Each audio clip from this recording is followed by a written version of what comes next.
The Girl in the Rain. It was raining heavily that night. Cold wind blew through the trees as thunder shook the sky. John was inside his small wooden cabin, sitting near the fireplace, sipping hot coffee.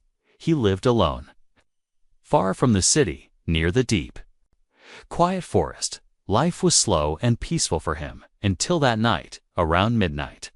He heard a sound outside. It was soft at first, like a knock or a whisper. At first, he thought it was the wind, but then he heard it again, this time a little louder. He opened the door, confused, and there she was, a little girl, maybe 10 years old.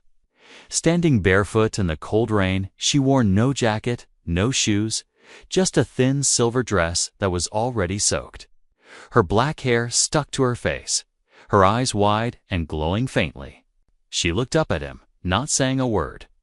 John felt something strange in that moment, not fear, but something deep. "Are you lost?" he asked, but the girl didn't reply. She just stared at him with those glowing eyes. He couldn't leave her outside in the storm. So he stepped aside and said, "Come in." The girl walked in slowly, water dripping from her dress. She sat near the fireplace without a word. John gave her a blanket and some warm soup. She didn't speak, but she ate slowly, carefully. She looked around the cabin, curious but calm, like she had never seen a place like this before. When he asked her name, she stayed silent. She only pointed to herself and softly said, "Aaliyah." It was the first and only word she spoke that night. John called the local police to report a lost child, but the phone line was dead. He checked his mobile, no signal. Strange, he thought. The signal never goes out here. He decided to wait till morning. That night, Aaliyah slept on the couch, curled in the blanket. John watched her for a while. She looked peaceful, but something felt not normal. There was a soft hum in the air, almost like energy. When he turned off the lights, he noticed her eyes glowing in the dark. Just a little. He thought maybe it was a trick of the light. He tried to sleep, but couldn't. Something was different the next morning. John took her to the nearby town. He showed her photo to people, shopkeepers, police, neighbors. No one had seen her before. No missing child reports, no family looking for her. It was like she came from nowhere. Back at home, John found her standing outside, barefoot again. She was staring at the sky, watching something he couldn't see. When he called her name, she looked at him and smiled. For the first time, he saw warmth in her face. She ran to him and said, "Papa." John froze. Why did she call him that? In the days that followed, strange things kept happening. Lights flickered in the house, even when there was no power issue. Small objects moved on their own cups. Books, pens. Once John saw her lift a small chair without touching it, just by looking at it. When he asked her how she did that, she just smiled and said, "Magic." But he knew it wasn't magic. It was something else. She started following him everywhere. Like a shadow, she laughed sometimes, but never cried. She learned fast, very fast. In one day, she learned how to use the microwave, the TV, and even the computer. But the internet still didn't work. It had been days now, and the signal never came back. John started to feel cut off from the world, like someone or something was keeping him disconnected. One evening, while cleaning her blanket, he found something, a small, smooth metal piece hidden in the fold of the fabric. It had a strange symbol on it. Not like any language he knew. It glowed faintly when he touched it. When he showed it to Aaliyah, her face changed. She looked scared for the first time. She whispered, "Don't let them find me." John asked, Who are you running from?" But she didn't answer. She just ran into his arms and held him tightly. He hugged her back, confused and concerned. That night, as he lay in bed, holding the strange metal piece, he looked at the sleeping girl and wondered, who was she? Where did she come from? And why did he feel like his life was about to change forever? The next few days passed quietly, but something wasn't right. John noticed things about Aaliyah that he couldn't explain. She never coughed, never sneezed, never got tired. She could stay awake all night, just sitting by the window, staring at the stars. Her skin was soft, almost too perfect, and always warm even in the cold. She smiled often. But it felt like she was copying his expressions, not feeling them. One morning, John tried something new. He showed her a math book from his shelf. Just to see what she would do, Aaliyah flipped through it fast, like she was scanning pages with her eyes. Then she looked at him and said, "Easy." She solved problems in seconds, faster than any adult. John felt proud, but also confused. How could a lost little girl be this smart? He decided to take her to the town school. He thought maybe she could join classes and have a normal life. At the office, the staff smiled and welcomed her. They gave her a test, but something strange happened. The computer crashed as soon as she touched the keyboard. Twice, the screen turned blue, and lights in the office blinked for a moment. The staff laughed it off, saying it was just a power surge. But John knew better. That night, Aaliyah sat at the dinner table. Drawing with crayons, her pictures were not like other children's. She drew shapes that looked like galaxies, planets, and long ships flying across stars. When John asked what it was, she answered, "Home." He didn't ask more. He wasn't ready to know. A week later, something else happened. John cut his hand while chopping wood outside. It was a deep cut, bleeding badly, before he could grab a bandage. Aaliyah came running. She touched his hand gently. And the bleeding stopped. The skin closed slowly under her fingers. Like time was reversing. John stared at her, speechless. Aaliyah just smiled. "All better," she said. He didn't sleep well that night. Questions kept spinning in his mind. Was she human? Was she something else? Why was she sent here? The next day, he tried calling a friend who worked in science research. He wanted to talk without saying too much. But again, the phone didn't work. Only static, no connection. It had been 2 weeks with no signal. Even his TV showed nothing but black snow. He drove to the library to use public internet. There. He typed "glowing eyes child and child with healing powers." Thousands of results showed up. Some were stories. Others were strange reports. He read for hours, his heart beating faster. Most of the articles were about UFOs, alien sightings, secret projects. And one photo caught his eye. It was blurry, but it looked like a girl in a silver dress standing in the woods. The image was old, dated almost 5 years ago. Same glowing eyes. Same black hair. He printed it and brought it home. When he showed it to Aaliyah, her eyes widened. She whispered, "That was me." John sat down, shocked. She had been on Earth for years. "Do you remember where you came from?" he asked softly. She shook her head. "Only pieces," she said. Loud crash, burning light, and then sleep. John felt a chill run down his spine. That evening, they went for a walk in the woods behind the cabin. Aaliyah loved the forest, even though John didn't understand why. She walked barefoot again, like she didn't feel pain or cold. Suddenly, she stopped and looked up at the sky. Her voice was soft, but clear. "They're coming," she said. John looked at her. "Who's coming?" But she didn't answer. That night, thunder rolled again, just like the night he found her. John sat near the window. Watching the dark forest, he couldn't sleep. Not after everything he had seen. He was worried, but also afraid to tell anyone who would believe him. Later, when he went to check on Aaliyah, he found her standing in the living room. She was facing the door, frozen like a statue. John walked closer and gently touched her shoulder.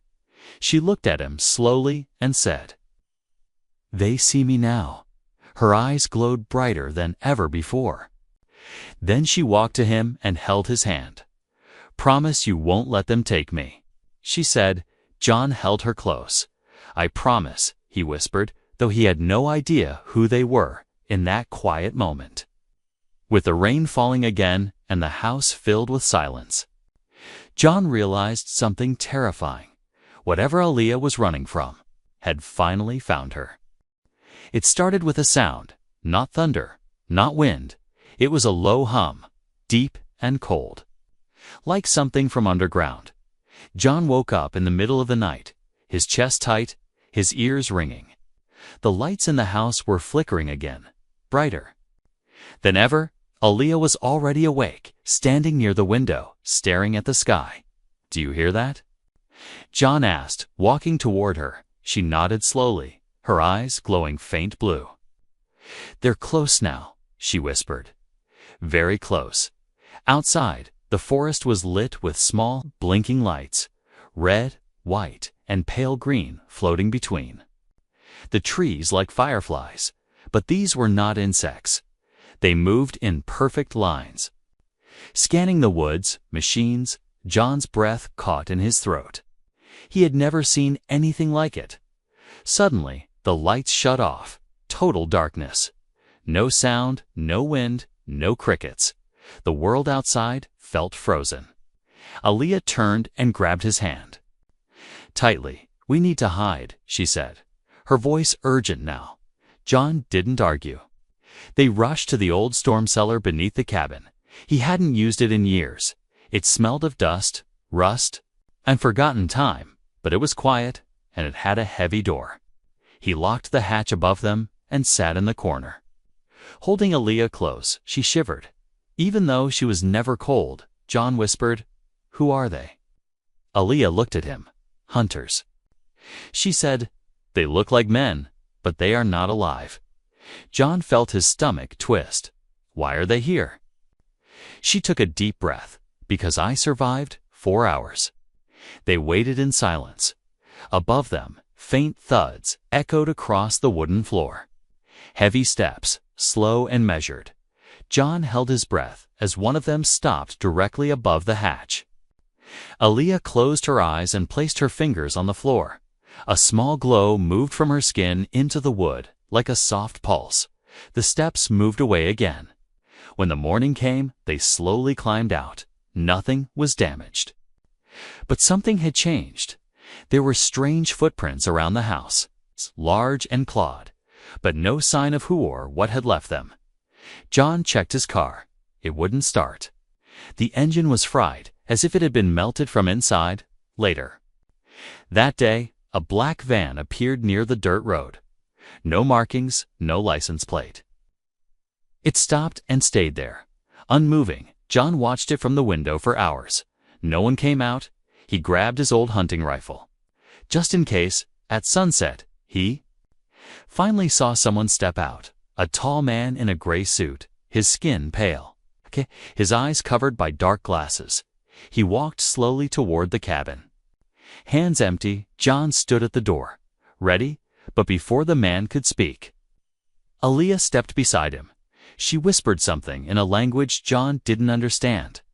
The man stopped walking, his head tilted slightly, and then he turned around and left, got back in the van, and drove off. John locked every door that night. He asked Aaliyah, "What did you say to him?" She looked sad. "I told him I remember what they did." John didn't ask more. He could see in her eyes that the memories hurt. The next few days were tense. The van didn't return, but John felt watched. Every time he stepped outside, the forest felt quieter than usual, as if it was listening. Then, one evening, something happened. A bright light appeared above the trees, not like the others. It was gold, warm, and silent. John stepped outside, shielding his eyes, and from the 4ID flash flared, and from the light a shape came down slowly. Not a ship, not a drone. It was a woman. Floating gently, surrounded by soft energy, she looked almost human, but her skin shimmered slightly, and her hair moved like it was underwater. And her eyes, they glowed just like Aaliyah's. Aaliyah walked forward, tears forming in her eyes. The woman knelt down, smiled, and said something soft.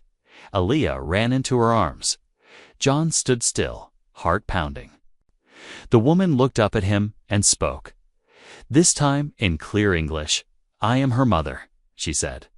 I came to take her home." John felt the world slow down. He had raised this child, protected her, loved her. Now someone from another world wanted to take her away. Before he could speak, the woman added something unexpected. "But I cannot go home," she said. "Not yet." She walked closer and said, "I want to stay here with both of you." It started with a sound, not thunder, not wind. It was a low hum, deep and cold, like something from underground. John woke up in the middle of the night, his chest tight, his ears ringing. The lights in the house were flickering again, brighter than ever. Aliyah was already awake, standing near the window, staring at the sky. "Do you hear that?" John asked, walking toward her. She nodded slowly, her eyes glowing faint blue. "They're close now," she whispered. Very close. Outside, the forest was lit with small, blinking lights, red, white, and pale green floating between. The trees like fireflies, but these were not insects. They moved in perfect lines. Scanning the woods, machines, John's breath caught in his throat. He had never seen anything like it. Suddenly, the lights shut off. Total darkness. No sound, no wind, no crickets. The world outside felt frozen. Aliyah turned and grabbed his hand. Tightly. "We need to hide," she said, her voice urgent now. John didn't argue. They rushed to the old storm cellar beneath the cabin. He hadn't used it in years. It smelled of dust, rust, and forgotten time, but it was quiet, and it had a heavy door. He locked the hatch above them and sat in the corner. Holding Aliyah close, she shivered. Even though she was never cold, John whispered, "Who are they?" Aliyah looked at him. "Hunters." She said, "They look like men, but they are not alive." John felt his stomach twist. "Why are they here?" She took a deep breath. "Because I survived 4 hours." They waited in silence. Above them, faint thuds echoed across the wooden floor. Heavy steps, slow and measured. John held his breath as one of them stopped directly above the hatch. Aliyah closed her eyes and placed her fingers on the floor. A small glow moved from her skin into the wood, like a soft pulse. The steps moved away again. When the morning came, they slowly climbed out. Nothing was damaged. But something had changed. There were strange footprints around the house, large and clawed, but no sign of who or what had left them. John checked his car. It wouldn't start. The engine was fried, as if it had been melted from inside. Later that day, a black van appeared near the dirt road. No markings, no license plate. It stopped and stayed there, unmoving. John watched it from the window for hours. No one came out. He grabbed his old hunting rifle. Just in case, at sunset, he finally saw someone step out. A tall man in a gray suit, his skin pale, his eyes covered by dark glasses. He walked slowly toward the cabin.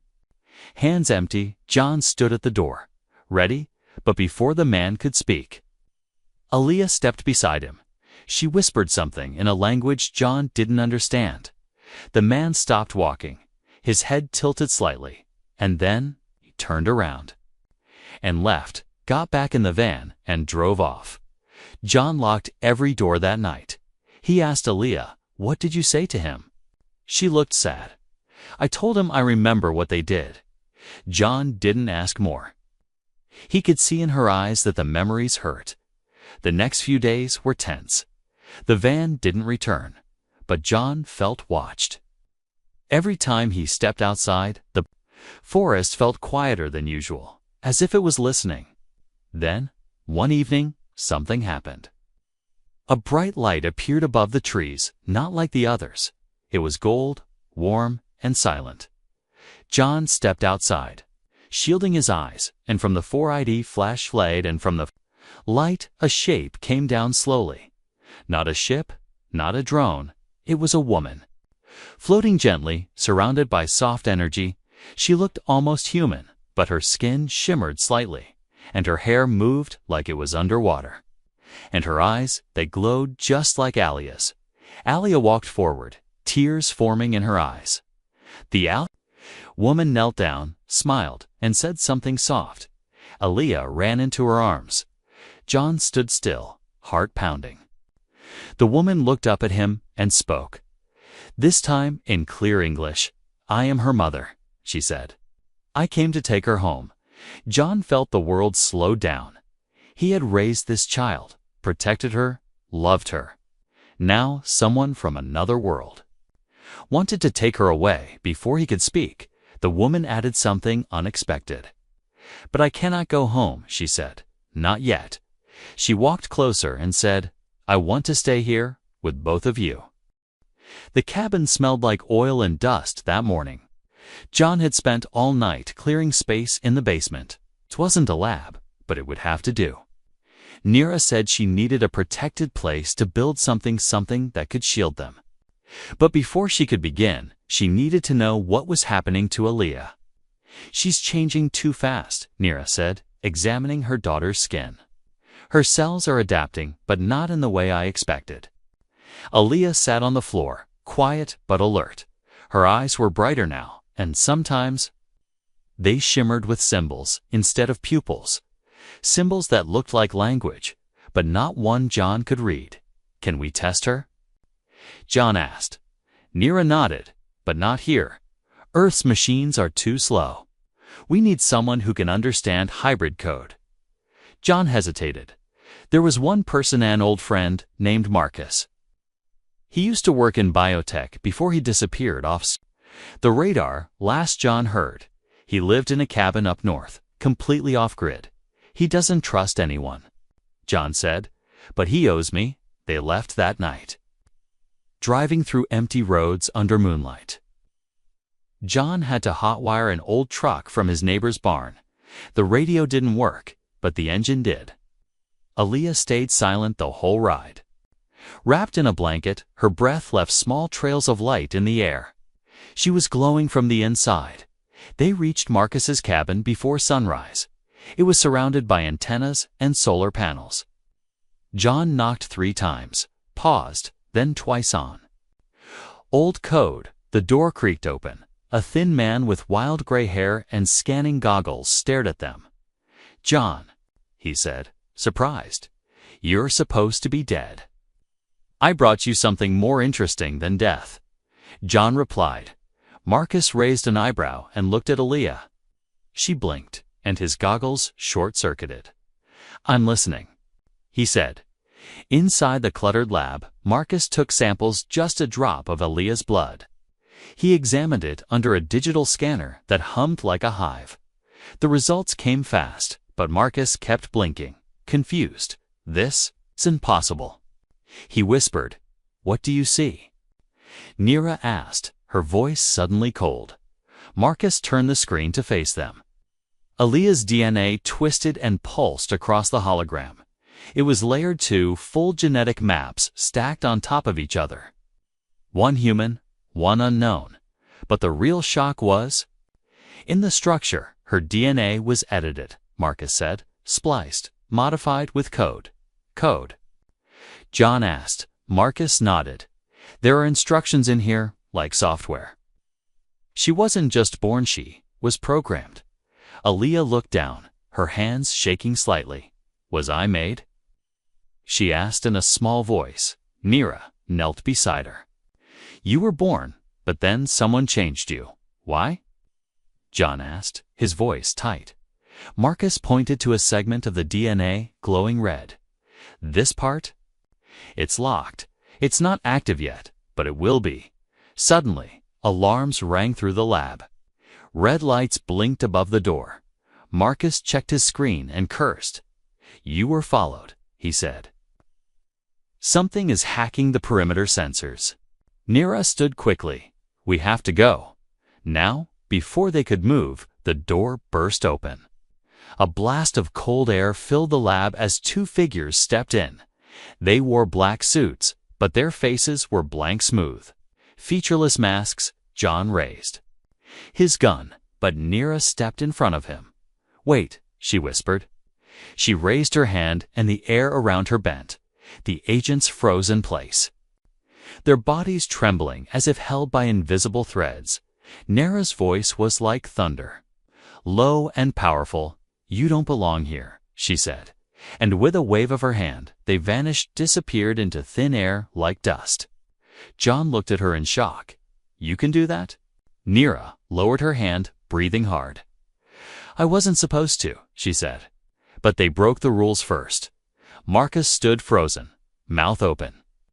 "I'm going to pretend I didn't see that," he said. Then looked at Aaliyah. "Whatever she's becoming, it's not from this world or any world I know." He handed John a small device. "This holds her genetic pattern. If anything happens, it could help rebuild her." That night, back in the truck, John kept glancing at Aaliyah in the rearview mirror. She was awake, watching the stars. "Do you feel different?" he asked. She nodded. "I feel like I'm waking up." John didn't know what that meant, but it scared him. He realized that Aaliyah wasn't just special. She was dangerous to them, to others, maybe even to herself. As the cabin came into view again, Nera spoke quietly. "They will keep coming because she is more than a child. She is a key." John parked the truck and stared ahead. "A key to what?" he asked. Nera looked up at the stars. "To whatever comes next," she said. "And it has already begun." The wind was louder that night. Not natural wind, but something deeper. It moved through the trees like a warning. The stars above. The cabin blinked in odd patterns, as if the sky itself was glitching inside. John sat at the table, staring at the small device Marcus had given him. It held Aaliyah's DNA code. But to John, it looked like a toy. He didn't understand how it worked, but he knew one thing: if anything happened to her, this device might be the only way to bring her back. Nera stood at the window, motionless. Her eyes scanned the sky like a soldier watches enemy territory. "They're accelerating," she said. "The hunters." John felt the floor shift slightly under his boots. "Is that an earthquake?" "No," Nera replied. "It's them getting closer." In the next room, Aaliyah sat alone. Holding a pencil, she was drawing again, this time a ship. Not a spaceship from movies, but something different.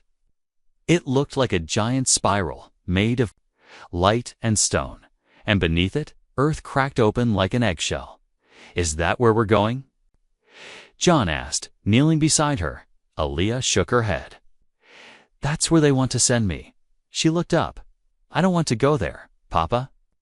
John held her hand tightly. "You won't," he said. "We'll get you out, somewhere safe, later." That night, Nera opened a secret compartment beneath the cabin floor. Inside was a smooth, glowing sphere the size of a soccer ball. "This is a beacon," she said. "It will call one of our ships, but once activated, we have 30 minutes. After that, the signal becomes traceable." John nodded. "Let's do it." Nera touched the orb, and it began to hum. A soft light filled the cabin like moonlight underwater. Aaliyah stepped back, shielding her eyes. Outside, the wind stopped. The forest fell into dead silence. Suddenly, headlights appeared on the road. A black SUV, then another, then two more. John grabbed his rifle. Nera grabbed Aaliyah. "They're here already," she said. "Too fast." John peeked through the window. Men in suits with blank masks poured out. They didn't run. They moved like ghosts. Like they already knew what was inside. Aaliyah backed away, terrified. "I don't want to go," she whispered. "I won't let them," John said. The front door shook violently. Then the windows, then the walls. Nera looked at John. Her voice tight. "You have to take her." "Now?" John's heart raced. "What do you mean?" Nera placed the beacon in his hands. "It will lead you to the landing point. I will hold them back." "No," John said. "We all go." But Nera stepped into the center of the cabin. Raised her arms, her body began to glow, pulsing with waves of force. "Please," she said, "take my daughter. Run." With no time to argue, John picked Aaliyah up and ran out the back door. The forest was darker than before. The trees looked like shadows frozen in time. He followed the beacon's soft glow as it pulsed in his hand. Behind them, the cabin exploded in white light. A wave of heat pushed through the woods, knocking leaves from every branch. Aaliyah cried out, "Mama!" John kept running. Tears ran down his face, but his grip didn't loosen. "We'll come back," he said. "I swear." At the edge of the forest, the ground opened. A platform rose silently, lit by blue light from below. Floating above it was the ship just like Aaliyah's drawing. A spiral of light and stone, humming like a living creature. A ramp unfolded, and a soft voice echoed. "Passenger identified, entry permitted." John stepped forward, holding Aaliyah close. She looked up at the sky, then at him. "Will you come with me?" she asked. John looked back at the burning light deep in the forest. He thought about his old life, his cabin, his world. "I don't know if I can," he said, "but I'll try." As they stepped onto the ramp, time felt slower. Aaliyah's glow faded slightly, she whispered. "They can't follow us in the stars." The ship pulled them upward into the spiral. The forest below disappeared, far behind them. The cabin collapsed into silence. The beacon dimmed in John's hand. A voice echoed in his mind, Nara's voice. "Protect her future. That is all I ask." John woke up in a bed of light. Soft blue walls surrounded him, glowing like water. For a moment, he thought he was still dreaming, but then he saw Aaliyah. Sitting across the room, her eyes closed, floating slightly above the floor. They were on the ship, drifting through space, far from Earth. John couldn't see any stars outside. Just shifting shadows, it felt like they were between worlds, outside of time. Aaliyah opened her eyes slowly. "Papa," she said, her voice gentle. "You made it." John stood up, weak in the legs, but smiling. "I told you I'd try." The ship moved on its own. No buttons, no controls, just thought and light. It took them somewhere safe. Nira had promised, but John didn't know what that meant. Days passed in silence. The ship fed them, warmed them, kept them alive. But Aaliyah was changing again. She spoke less, slept more. And her glow was fading. One evening, she looked at John with tired eyes. "I'm becoming energy," she whispered. "I won't stay like this forever." John felt his heart tighten. "What does that mean?" "It means I'm not built to stay physical," she said. "I was never supposed to live this long." John held her hand. "But you're here now. You can live. We'll find help." She shook her head slowly. "Some things can't be fixed." That night, John wandered through the ship alone. He found a chamber filled with floating crystals. Each one pulsed with memory sound. Color, emotion. He touched one and saw a flash of her first drawing. Another showed her laughing by the fireplace. Another, her calling him Papa. 4. The first time, the ship wasn't just carrying them. It was recording everything, storing her life like a museum. Then he found the last room, a circle of mirrors that showed only her reflection. In the center was a pedestal with a small black pew, with a small black stone. When he touched it, it glowed. A voice played, soft and familiar, Lia's voice. "If you're hearing this," she said, "then I'm gone." But I didn't want to disappear without saying goodbye.